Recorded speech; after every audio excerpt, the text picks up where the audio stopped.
धनतेरस उत्सव जो है ये बहुत ही धूमधाम से मनाया जाता है। लोग नई नई चीजें खरीदते हैं अपने गृह के लिए और अपने संसार यानी घर संसार को बेटर बनाने के लिए, प्रॉस्पेरिटी के लिए, हैप्पीनेस के लिए।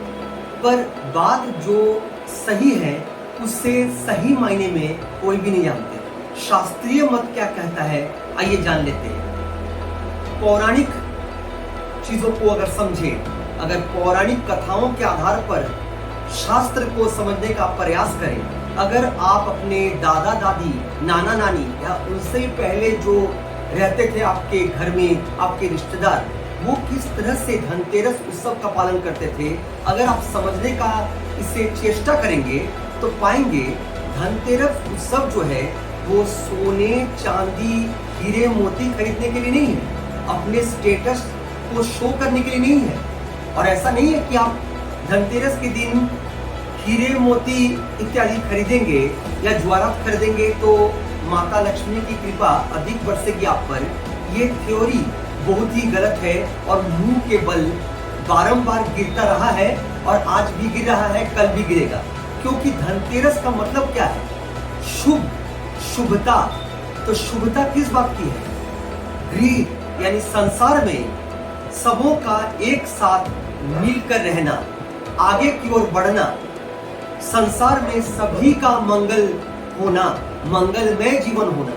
परंतु आज इसकी परिभाषा को बदलने का प्रयास किया जा रहा है। बहुत हद तक बदल दी भी गई, परंतु ये बात बहुत ही गलत है, क्योंकि इससे आपका जीवन मंगलमय नहीं होगा। और आप पाएंगे, आप अगर हर गृह में देखें तो वहां झंझट, झमेला, अशांति, कलह, इसका वातावरण पूर्ण रूप से छाया हुआ है। पैसे तो आ रहे हैं, धन का आगमन तो हो रहा है, पर अशांति बनी हुई है।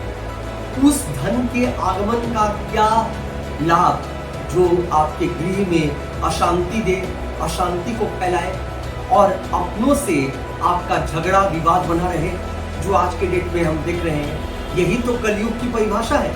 और कलयुग में लोग ये तक समझ नहीं पा रहे हैं, हालांकि इतने क्वालिफाइड हैं, कि धनतेरस उत्सव का पालन कैसे करें। तो आइए जान लेते हैं। धनतेरस उत्सव का पालन करना ऐसे चाहिए कि आपके सामर्थ्य में जितनी चीजें खरीदने की है उसे खरीदें। और कौन सी सामग्री जो गृह में डेली यूज के लिए होती है, बर्तन जो किचन में महिलाएं व्यवहार करती हैं, जो रोज आपके काम आता है किसी ना किसी तरीके से, उन चीजों को खरीदें। अधिक से अधिक अगर खरीदने की इच्छा भी हो तो चांदी खरीदें। इससे शुभता की वृद्धि होती है, क्योंकि शास्त्रों में ऐसा कहा गया है। क्योंकि अगर आप पहले भी झांक कर देखें इनका हिस्ट्री, तो आप पाएंगे हर एक व्यक्ति के पास इतनी क्षमता नहीं थी, आर्थिक क्षमता उनकी नहीं हुआ करती थी कि वो सोना, चांदी, हीरे, मोती इत्यादि खरीदे। तो क्या उनके लिए ये धनतेरस का उत्सव धनतेरस नहीं रह जाता था? बिल्कुल रहता था। आज भी है, कल भी रहेगा। बात यह है कि हम इसे सही मायने में समझें।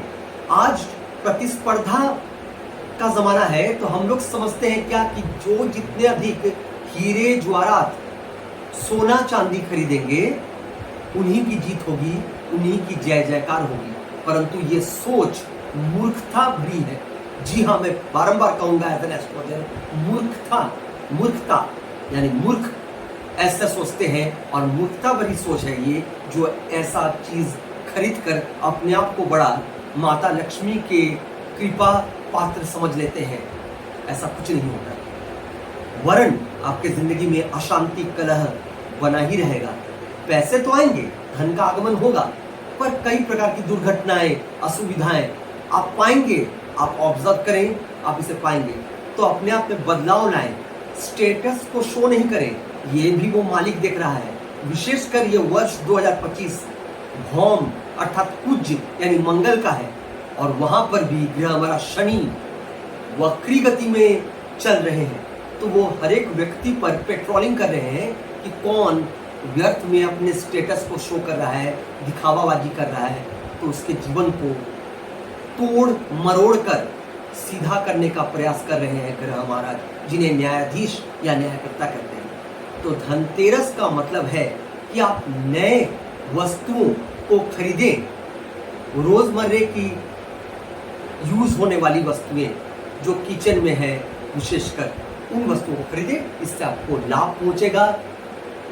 घर में सुख शांति फैलेगी, सुख शांति का आगमन होगा, आप अपने परिवार के साथ एक अच्छा जीवन गुजार सकेंगे। सक्सेसफुल लाइफ उसे कहते हैं जो जहां पैसे भी आए, धन का आगमन भी हो, और आपके परिवार में अगर 3 या 4 सदस्य हैं, उनके साथ एक खुशहाल जिंदगी को आप निभाएं, निर्वाह करें, इसे कहते हैं खुशहाल जिंदगी। सिर्फ पैसे आ गए, आप करोड़पति या अरबपति बन गए और आपके अपने आपसे बिछड़े हुए हैं, वहां कलह है, अशांति है, कई प्रकार के टेंशन की जिंदगी आप जी रहे हैं अपने घर में रहकर, तो भला ऐसे पैसे का क्या करेंगे?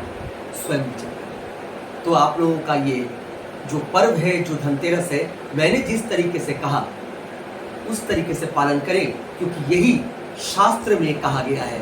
मैंने नहीं कहा है, शास्त्र का कहना है, शास्त्र का कथन है। तो इसे जो मानेंगे उनका अच्छा, जो नहीं मानेंगे और अच्छा। विचार आप पर।